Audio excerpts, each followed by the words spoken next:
Welcome in to the Wrestling with Legends podcast. We have had quite the week this week. Doug Basham, Fred Rosser, Scott Ferozzo. We've just been lining them up one after another. And today, really excited about this interview. You guys know him from really the WWF days of pro wrestling. I call him Dusty Wolfe. That's his name. He eventually went by Dale Wolfe when Dusty Rhodes showed up, but it's Dusty Wolfe with us today. Welcome to the show, sir. Thank you. Thank you for having me. Oh, yeah, my pleasure. So I just wanted to start from the top with you then. How did you begin with the WWF? Obviously, I know you were already in the industry at that point. How did you end up going to working for them? I was coming back from Hawaii. I'd worked over there for Leah Mavia, and I was in LA at the airport in a layover, and I just decided to call the office. I knew Terry Garvin. He was helping run the office in those days. And I just took a chance. I picked up one of the payphones and I called Terry and, hey, can I have a job? And he tells me, well, we can do this, this, and this. There is not a full-time opening, but if you're willing to, you be doing the job. And I'm like, well, I've heard what you're paying. I don't know for a fact, but if what stories I'm hearing about pay, I have no problem doing the job because I'm making more one night with you than I am, a week in some of these places. And I was in LA. That was like a Tuesday or Wednesday or so, maybe a Thursday. Anyways, towards the middle of the end of the week. And they were doing TVs in Phoenix and Vegas the following Monday and Tuesday. So a friend of mine said, just stay here with me. And then I went over and did the first two TVs, and Patterson set me down, and they kept me at least semi-busy for the next 6 years. Yeah. Now, I have a question for you, too, because in your role, more so as an enhancement talent, you had a chance to work as a heel and a face numerous times, tag teams, singles. You did it all. What was your favorite thing to do, face or heel? I preferred working a heel. At least in my time, the heel controlled everything. And it just made it easier if you knew the flow and you knew what was going to take place, what you wanted to take place. And even TV matches weren't that necessarily that important as far as working the heel, truthfully, or babyface. It didn't really matter. I mean, you're going out there, you're putting a guy over in 3 minutes and you're done. So, but even then, working as a heel, people enjoyed seeing the heel get beat. Babyface gets beat. They're just kind of like, that guy. So working heel all the way around didn't matter where I was at. It was just I enjoyed it so much. So kind of a silly question here, but I never saw you on the main card of a WrestleMania. Were you ever at any of the bigger pay-per-views just to be there? I was I actually worked dark at Survivor 89. Okay. Yeah, it's like 2 minutes. It wasn't even 3 minutes. It was just like, we got to get the cameras ready. It wasn't even anything on the run sheet. Right. To be honest with you. I've been to every pay-per-view in the back. I've never been to one in the crowd. I'm never going to go to one in the crowd. But I've been to all of them in the back except WrestleMania. As far as what was in my day, there was only 4 in my day. It was WrestleMania, Rumble, Survivor, SummerSlam. SummerSlam, yeah. Yep. I've been to the 3. There was 4. I've never been to a Mania. I won't go. I'm not going to go getting 70,000 people. That's not happening. But yeah, I actually we had to do a Survivor, and I think we took longer to get to the ring than we did anything in the ring. Yeah. It was just one of those things like something didn't work. Yeah. And this wasn't the first time this happened to me. We know you can do whatever you need to do. Just go. We'll tell you when to go home. That happened. Lights would go out or sound would go out or something. So you got there and and some nights you ended up doing, when they tell you that, you ended up doing 10, 12, 15 minutes. And you're like, please give me some kind of idea of what's going on. And the next time you would do it, you're like I say, you're in the ring and it took you longer to get to the ring than it did. Then we'll get out of here. Sure. Yeah. Who are it was the same, so I didn't care. Who would you say, because you were there, I think, during the best era ever of wrestling, my 2 cents on it, being 40 years old, growing up. One of the two for sure. who are some of the best guys you ever shared the ring with that you remember the most fondly? Like having fun with them and talented. That's a long list. I mean, you got to realize who was there when I was there. Martel, Santana, Kenny, Marty, Shawn. Oh, I'm forgetting people. It's just that simple. Ted DiBiase. I mean, that's just a long list. I mean, people don't talk about it, but Horowitz was a night off. I would do the house shows. We would do 10, 15 minutes. And if it hadn't been for house lights, we might not have broke a sweat. I mean, he was just that simple, easy, but he understood. Oh, yeah. He was on our show, too. Barry was a great hand. We had him. Lanny Poffo is another one. Lanny Poffo, as long as you just understood that he was a little different style, just listen to him. It was a night off. There was so much great talent there at that time. Jake, Jake's another one. You work with Jake's style, it's a night off. Were there any guys that you dreaded working with that were just like were maybe too stiff or Ultimate Warrior? Yeah, I figured. Or during that generation. Some of this started changing while I was there. When I went in '87, Dynamite and Davey were the two you wanted to stay away from. Other than that, the rest of the crew was easy to work with. And then Warrior came along. But then at the end, 92, 93, you had a lot of guys that they were that newer generation. They had never been in a territory. They didn't know anything about codes or rules or systems, and they had just been broke in, and then they were thrown into the spot, and they were rough. The Beverly Brothers were like that. By now, Luger was beginning to not be quite so dangerous, but when Luger first came around, he wasn't the easiest in the world to work with. Sid, there were guys like that they just didn't know. They didn't know that and it had been, they had guys like Ole blowing smoke up their ass that were telling them, it's your time to get over in that TV and just go, not realizing that some of us were right there with them having to make a living the next day. Yeah. They didn't understand. Can't get seriously hurt. Absolutely. Yeah. Now, you mentioned his name, and we've had a ton of guests on the show. I always kind of bring up this subject to us. You were there during a time when they switched for about a year in 1990, WrestleMania 6. They took the belt off of Hulk Hogan, put it on the Ultimate Warrior. Was that disputed by everybody in the back? Because everybody I've talked to has disagreed with that decision. Was that something that caught you guys off guard just because of the way he was difficult to work with, not fan friendly to the actual fans? Because he was beloved by the fans, but just not willing to take that extra step. Me, it didn't.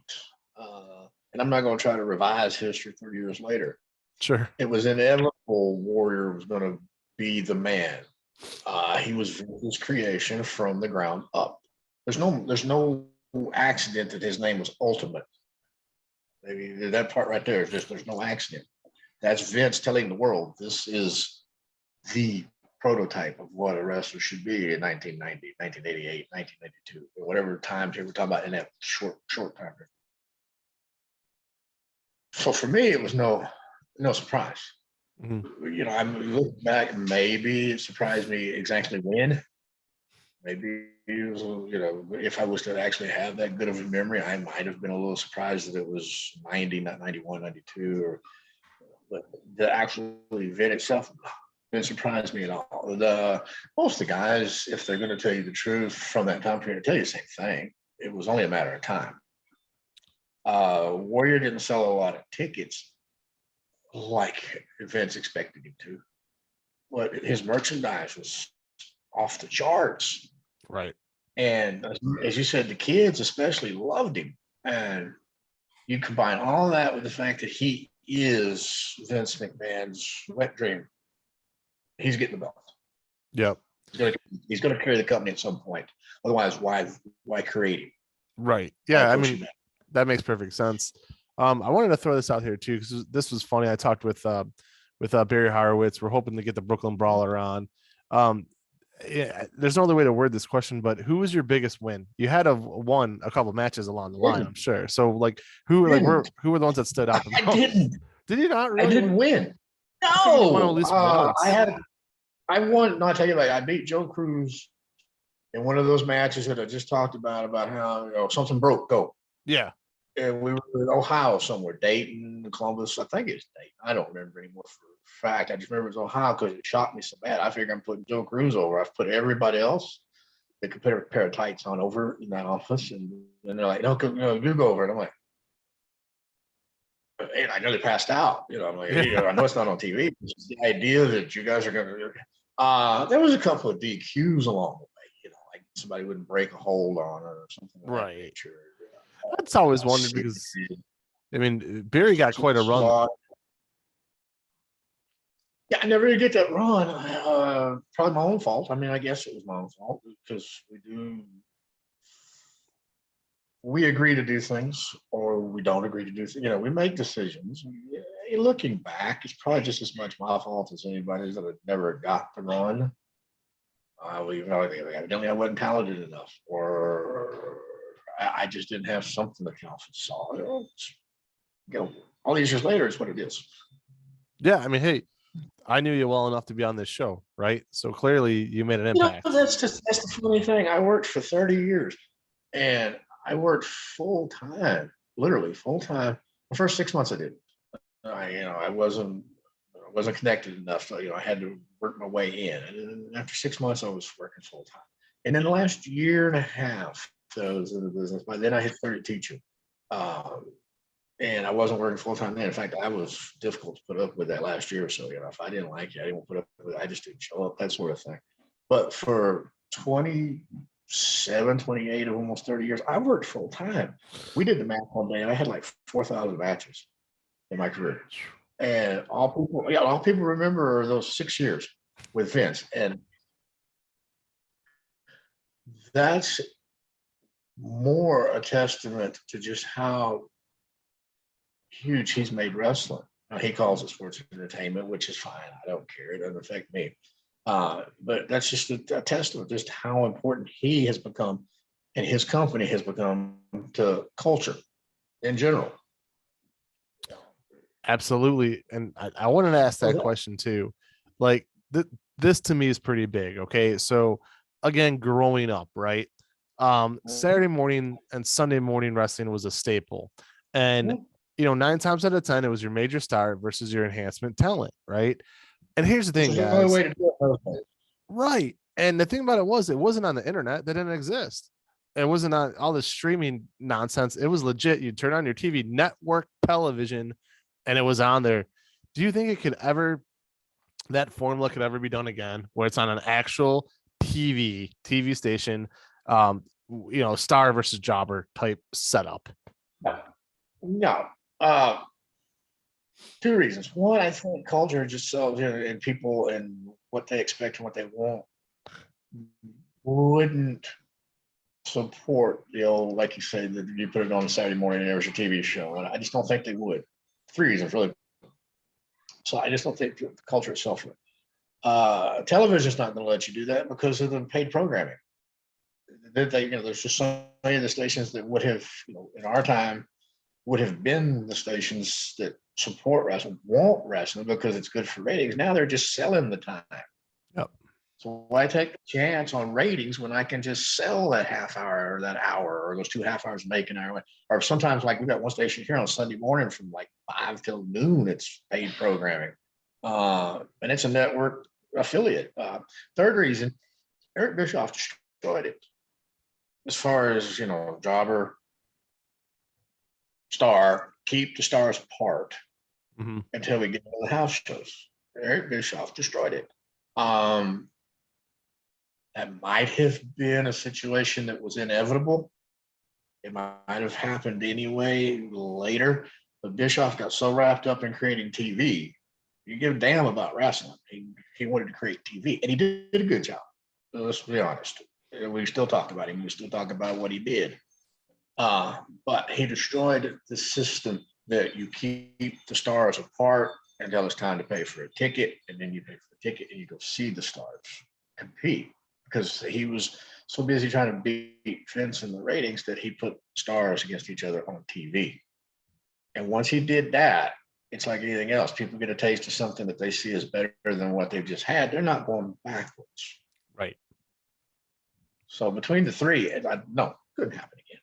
And that doesn't even account for the internet and the fact that so many of the guys don't respect their own level of kayfabe. I mean, kayfabe's dead. I'm not.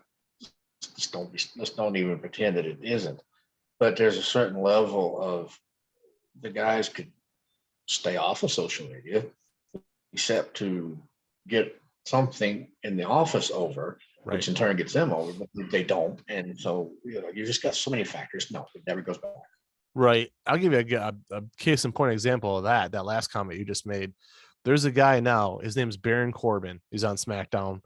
And Baron Corbin comes across as this hated heel kind of guy, right? Tries to be over the top obnoxious heel.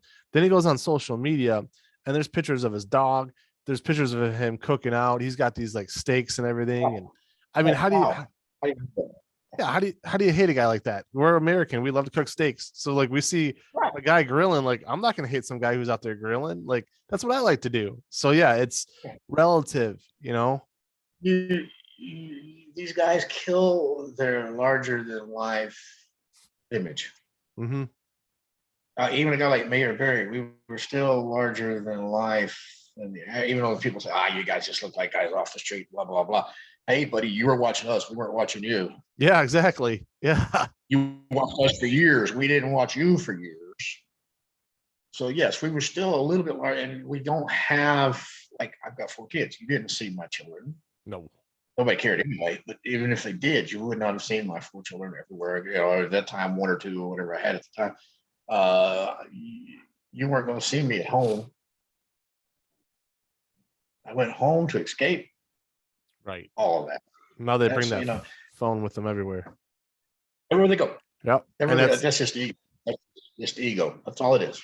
It kills it to me. It kills the whole ambiance of the situation. But then, I don't know what Baron Corbin or anybody else in that office makes anymore today, but it's guaranteed money.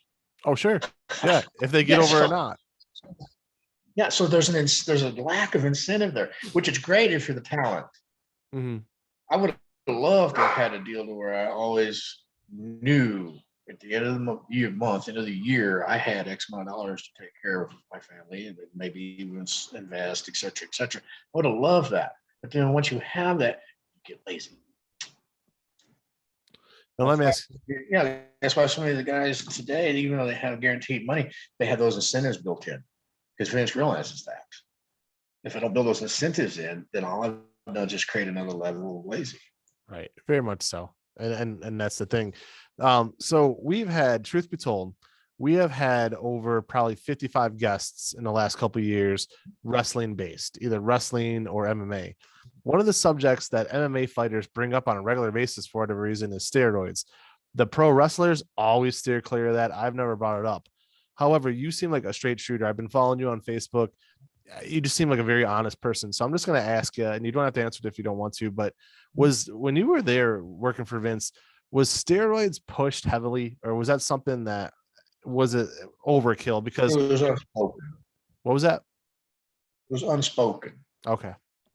You knew, the Hulk Hogan was the leader of the pack, and how are you going to work with a man legit 6'5", whatever you weighed at the time, if you weren't big? And there were only so many one-man gangs, and there were only so many Ray trailers, and there was only so many guys that were going to just naturally be that big. So you almost had to be big. And Vince has always been a mark for bodybuilders. Always loved him. So it was unspoken. There was never, like a couple times I talked to him, like, maybe I get a little more work, maybe a little, well, you get a little more shape, and I never said go stick a big grass. Right. But if you get a little bit better shape, I've a couple times I lost some weight and trimmed up, got a little better shape, and I would see a little bit more work. But then when I didn't get bigger, I go right back to where it was unspoken, but it was there. The sentiment or the culture, it was there, but it was never like, okay, guys, you're going to take it, and this is what you're going to do. And if you don't, you won't. That never happened. Right. I think Vince was too smart to do that, because it would have just took one whistleblower to ruin the whole thing. I get it. I completely get it. You don't put something like that in black and white ever. I don't care if it's Vince. I don't care if it's Major League Baseball. I don't care if it's your city council, or you don't put something of that nature in black and white. You never do that. Let me ask you this question then, follow up to that. And I don't even have this one written down. This is just, I'm thinking on the fly here. So again, showing my age, being 40 years old, there was a big boost that I'll never forget in 1998, 97, 98, 99 in Major League Baseball with Ken Griffey Jr., Mark McGwire, Barry Bonds, all those guys, right? Amazing. Roger Clemens. Like, I loved baseball to begin with. But that was outstanding, that era. So you're sitting there as a professional athlete yourself. Did you ever think to yourself, like, man, these guys got to be juiced on something to be that strong? Like, does it ever go through your brain? I knew they were. I'm a former ball player. I played ball until I wrestled. I don't know how far I could have gone with baseball. I wouldn't have made it past college. I mean, I'm going to brag about that, but I might have been a small college ball player. Okay. So I have an idea what goes on in a baseball game. And I quit in high school. So let's put it that way. In order to go to wrestling, or quit as I graduated high school. I didn't continue on. Let's put it that way. Sure. I knew they were juiced. My thing is having played ball, even at just the high school level, I know that there's no steroid makes you see the ball better. Right. There's no steroid that makes you connect with the ball better. You may hit it further. And that's what people pay to see. Yeah. They pay to see a 1-0 pitcher's duel. They pay to see 6-3, or 8-5 home runs. They pay to see that. The steroids may make that fastball go from 92 to 96, but they certainly don't give you that placement. They don't make it break any better. They don't make any of that take place. You might run a little faster, but if you don't hit the ball in the first place, what difference does it? So I knew it, and it was a great time, and that's when baseball lost me. Professional baseball lost me as a fan when they went after all the guys. Yep. I get it. Against law, if it's against federal, I get it. Not at the time. They weren't drug testing at the time. Yeah, well, right. I mean, just we go so far as to have congressional hearings. We don't have other problems in this country. Yeah, really. And that's when baseball lost. Yeah, I couldn't agree more. Major fan. I couldn't agree more. And you see the stuff behind me, right? So, truth be told, here in Northeast Ohio, okay, I'm just gonna flat out say it because it's the truth. Most media members and the general perception in Ohio, Northeast Ohio, extremely liberal. I'm very conservative. Most reporters wouldn't walk in my basement right now because they would see all this stuff behind me and they'd freak out, like, oh my God, there's a Chief Wahoo, we're all going to hell, right? Those of them who actually believe in God, I do. But it's that point of, to me, hypocrisy with so many people, because they enjoyed watching those games, they enjoyed watching those wrestlers, and then the second something goes wrong or whatever it is, then everyone wants to get on their high horse and try to bash an entire era, which to me, again, I think it's BS for people to do. But I'm not going to go down that road right now. It's just my own 2 cents, and I just think it's a level of hypocrisy with people. And people say, oh, well, they're so short term for existence with baseball, right? They say baseball is boring, but then, they pan the crowd of a baseball game and you see this, people staring at their phones. Just stay home then, if that's what you're going to do. Yeah, one thing of baseball that truly bothers me is the majority of the baseball writers never played a game in their life. That too. Even in middle school or high school. And that's where they really bother me. If a former player comes out and says, hey, I didn't do this, I didn't do that, I don't agree with this, I don't agree with that, it should have never happened. I'm listening to. I could care less what Stephen A. Smith or that idiot in Dallas, Skip Bayless. I could care less what they have to say. Yep. To me, they're overpaid as the Kardashians. They're as useless as the Kardashians. You never see them throw the first pitch out at a game. There's a reason for that. Yeah. Exactly. So, hey, listen, thank you for joining us tonight. I like to save the fun questions for last here. I wasn't expecting to go on such a tangent with steroids, but I appreciate it. Okay, so the fun one here, this one we talked about with Barry, I think there should be. I'm curious to get your opinion. Do you think there should be an enhancement talent wing of the WWE Hall of Fame? My ego says yes, and reality says no. Okay. You know, the WWF made a documentary about Barry and me and Steve Lombardi. And then when Peacock bought all out the network, they shelved it. Yep. So that just tells you it's not necessarily a market for guys like us. I mean, they filmed us, they paid us and paid us fairly well for what we did for out of nowhere. Just, hey, we're going to make a documentary about what happened to you guys. And then, like I say, when it came time to, and I'm long-winded, but I'm getting back to my point. You know, when it came time to start editing or whatever, that's when Peacock bought it out, and then the bigger corporation says there's no market for this. So that in itself tells me that should there be, if they ever physically built a Hall of Fame, my ego and my reality would say yes. But as long as it's not a physical Hall of Fame and it's a marketing tool, that's why I say ego, yes, I'd love to see it because I may not be the first round, but I would be there sometime. But marketing, which is what the Hall of Fame's all about, there's no reason. And Peacock proved that. You know, you said it earlier. Okay, you were easy to work with. You agreed. Huh? Anybody who, and I hate to use the term jobber, so I always say enhancement talent. Anybody who's there to collect a payment, a paycheck as an enhancement talent. Okay, you know you're going in there to make the other guy look good. You know you're going out on your back. Wrestling, that's your job. Yeah, it's a job. And wrestling lore, if you're leaving a territory, if you're exiting the company, you always put the other guy over. Now, which is a little good for business, yes. Right. You're not going to be there any longer, but that other guy is. It's only good for business. Yeah, I'm a huge Bret Hart fan. So my all-time favorite wrestler is Bret Hart. I'm probably the biggest Bret Hart mark you're going to find. Now, the one thing he did that I don't know if I disagree with it or have no opinion at all, I don't even really know anymore, is the Montreal screw job by him allegedly refusing to do the job to Shawn Michaels on his way out of the territory. For somebody like you who made a living off of this, what was your thoughts on that? My thoughts are, unless, well, of course, I'm not going to sympathy for a guy doing a job anyway. Wrong room there for that one. As far as Bret goes, to me, it was pure hypocrisy. And I like Bret. I'm not talking about him as a person. I'm just talking that moment in time of pure hypocrisy. Because this is a guy to this day talks about tradition and the family and everything else and business, etc. And yet he pulled what he pulled going out of the territory. All the guys are saying, it's all a complete work. No, it was one of those things where everybody was working around Bret, but nobody smarting Bret up. Yeah.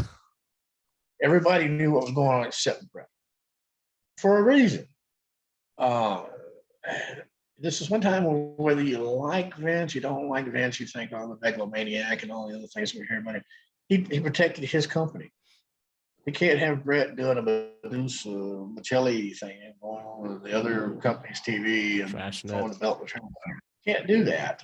Even though he and Bischoff and some of the others were in communication much more than we were told in those days. Still, at the end of the day, that money is going to be hurt for Vince McMahon. That income is going to be hurt if he lets Bret have Bret's way. So that elaborate work went on around him, and everybody made sure that Bret. And I've seen things at smaller levels take place where the one guy just had no clue what was about to happen. And I firmly believe that's what happened. And do I have sympathy for Bret? None. If he was not someone that preached tradition, maybe. But you can't preach something that you don't practice. Right. And stay, I don't know, good terms with people. I guess was the way to put it. You can't do it. So last question for you today, and this is a fun one, I think, too. The old traditional, where are they now? So what are you up to? Well, so if I wanted to come out somewhere and buy you a beer, where would I have to go? What would I have to do? What is going on with Dusty Wolfe? You have to get through the wife first. Okay. It's just no to she guard dog. Anyway, she's in the other room. She's in the other room. She just threw something at me. I'm a history professor now. I teach on 4 different campuses. One's face to face, and the other 3 I'm teaching online. And you run a nonprofit. And my wife and I run a nonprofit for abuse. Well, we have a for domestic abuse victims. Oh my We run a gosh. nonprofit to help. She's a lawyer. Okay. And she got involved with all of that, helping those ladies, and so mainly ladies. There was a guy, but she was that need help. God bless you. So we run that. She does the most work. I just sign the papers when I'm told to sign them. That sort of thing.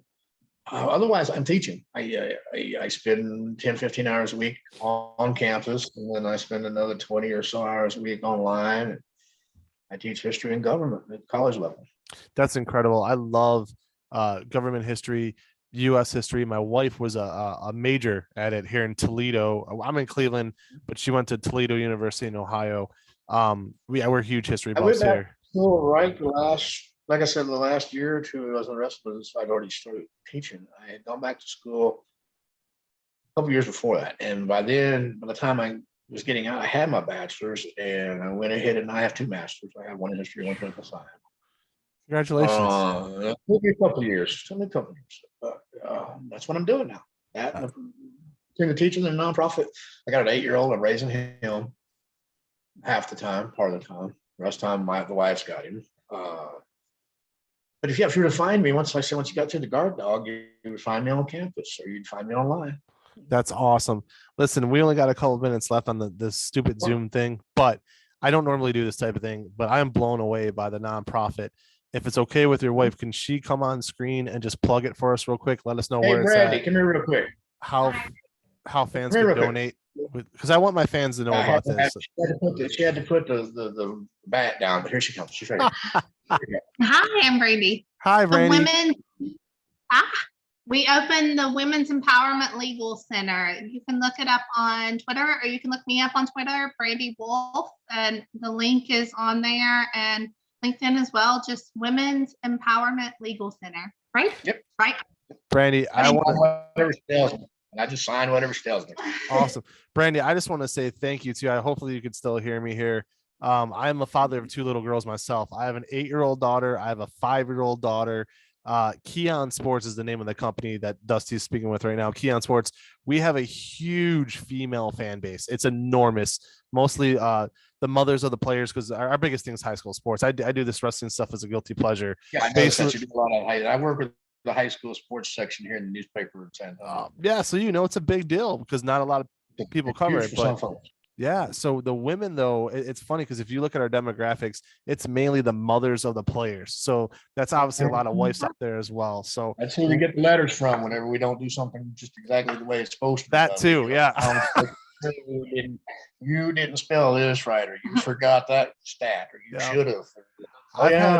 I've had mothers come up to the press box to let me know I announced the kid's name wrong. So absolutely. See that. But hey, we wanted to say thank you. We're going to plug that for you. Absolutely. I'm going to put it in the article.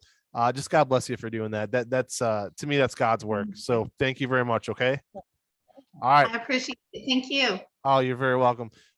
Hey, Dusty, to you personally, though, great interview. Thank you very much. And any lasting words for the fans before we go home? I just appreciate those that remember. You try to tell yourself that you don't care, or the ego's not still there, but it's heartwarming. It really is in some ways, and comforting in other ways that you could add to somebody's, in your case, maybe your childhood. Okay, I'll get over it. I am that old. But it feels good. It is one of those situations that you usually enjoy hearing it. I don't necessarily like everything I hear, but what the hell? That's life. But yeah, it's just the idea that folks remember. Well, thank you again. We appreciate it. We're going to wish you the best of luck moving forward. I'll have this up in a couple hours, and I'll make sure to tag you and Brandy and thank you again. Sounds good.